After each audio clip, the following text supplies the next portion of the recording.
Guys আমরা এবার মিষ্টি কিনবো, তো চলে এসেছি। আর এই দেখো এখন ডিসাইড চলছে যে কি মিষ্টি নেওয়া যায়। তো এই দেখো সিয়াখালায় চলে এসেছি, তো তোমাদের তাই ঘুরিয়ে দেখাচ্ছি। এখানে মিষ্টি নেওয়া হয়ে গেছে। তো গাইজ এখন আছি রাস্তায়, আর খুব গরম, এত গরম, তো অনেকটাই এখন হাঁটতে হবে। তো এখন বসে পড়েছি টোটোয়, তো বসে আছি। আর এখানেও খুব গরম, এখানে প্রচুর পরিমাণে রোদ দিয়েছে। এই দেখো আমার মেয়ে আবার মিষ্টি নিয়ে বসে আছে। তো টোটো ছেড়ে দিয়েছে, তো এখন আছি গ্রামের রাস্তায়। তো চলো, আমার মেয়ে দেখো ওই সাইডে বসে আছে, ওকে বলছি সরে আসতে চায় না, তো ওই জন্য আমি হাত দিয়ে ধরে আছি। আর এখানে দেখো পুকুরটা দেখো কত সুন্দর লাগছে দেখো।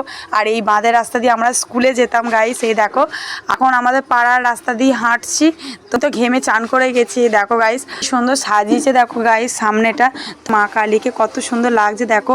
বাপি এই সবে বাজার থেকে এলো, আর আমার একটা ঠাকুমা আমার সাথে কথা বলছিল। এই দেখো তিতির বোন ও এসেছে। এখানে আমাদের শিল্পীকে দেখো, আমার মেয়ে আমার হাজবেন্ড দুজন মিলে আদর করছে।